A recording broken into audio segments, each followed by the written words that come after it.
ท่านผู้ชมที่เคารพต้อนรับทานเข้าสู่รายการผู้ทันไขวัดสัตว์ปีกดังที่พวกเราได้ฮู้นำกันแล้วว่าเชื้อพยาธิไขวัดสัตว์ปีกแม้สามารถแพร่ระบาดไปยังไววาในฝูงสัตว์ปีกด้วยกัน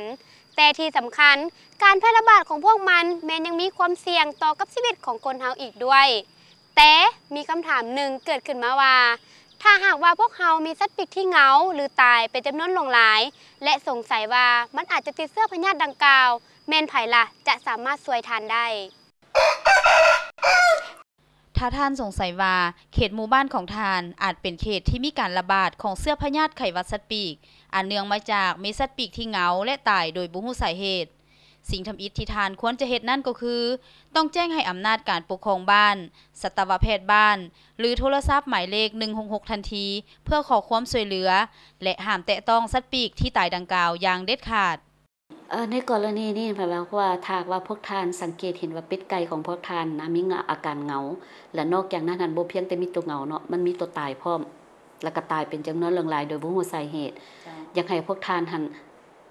ติดต่อเนาะหรือว่าหาสัตวแพทย์บ้านเพราะว่าสัตวแพทย์บ้านนี่จะเป็นผู้ช่วยพวกท่านได้ไวและก็ทันการเพราะว่าอยู่ใกล้กับพวกท่านเนาะและในกรณีที่ว่าพวกท่านบ่สามารถติดต่อกับสัตวแพทย์บ้านได้เพราะว่าบางครั้งเพิ่นบ่อยู่เนาะเพิ่นก็ไปเวียกพวกท่านก็สามารถโทรหาสัตวแพทย์เมืองเนาะคันว่าติดต่อหาสัตวแพทย์เมืองบ่ได้พวกท่านก็สามารถโทรหา166ได้บรรดาพนักงานวิชาชีพและเครือข่ายอาสาสมัครที่ได้ผ่านการฝึกอบรมเกี่ยวกับการป้องกันและควบคุมพยาธิไข้หวัดสัตว์ปีกและพยาธิอื่นๆแม้นสามารถตอบคำถามของท่านได้และช่วยเหลือท่านในกรณีที่มีปัญหาถ้าท่านมีคำถามเกี่ยวกับพยาธิไข้หวัดสัตว์ปีกการติดต่ออาการการป้องกันและมาตรการควบคุมสำหรับสัตว์และคนแม่นโทรศัพท์นัมเบอร์166โดยบ่เสียเงินในกรณีที่ท่านเห็นหรือมีสัตว์ปีกเหงา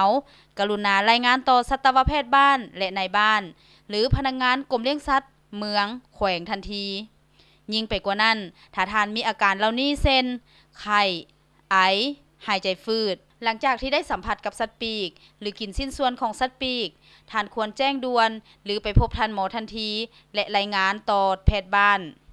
ผ่านการเฝ้าติดตามและการปฏิบัติตามมาตรการป้องกันพวกเราต้องช่วยกันเพื่อต้านพยาธิไข้หวัดสัตว์ปีกยิ่งเฮ็ดได้ดีก็ยิ่งเป็นผลดีต่อการปกป้องพวกเราทั้งหมดและสัตว์ปีกของพวกเราถ้าสัตว์ปีกแข็งแรงมันก็จะเอื้อประโยชน์ให้กับพวกเราแข็งแรงเช่นเดียวกันท่านผู้ชมและนี่คือสารานาฮู้ที่ทางทีมงานรายการฮู้ทันไขวัดสัตว์ปีกมีความตั้งใจและก็ภูมิใจนำเสนอให้ท่านผู้ชมได้ฮู้เกี่ยวกับพยาธิดังกล่าวไม่ว่าจะเป็นการป้องกันสัตว์ปีกการแยกเลี้ยงแยกขังและการเบิ่งแยงดูแลคอกสัตว์รวมไปถึงอาหารการกินที่ปรุงแต่งด้วยสัตว์ปีกต่างๆด้วยความเป็นห่วงเป็นใยจากตาต้าและทีมงานรายการฮู้ทันไขวัดสัตว์ปีกนั่นเองแต่อย่าลืมว่าเมื่อท่านพบเห็นสัตว์เหงาหรือตายท่านต้องจำชื่อไว้เลยว่าต้องไปแจ้งนายบ้านหรือสัตวแพทย์บ้านอย่างรีบด่วนหรือท่านอาจจะโทรสายด่วนมาหาทีมงานพวกเราได้ที่เบอร์166ตลอด24ชั่วโมงโดยบ่ได้เสียค่าโทร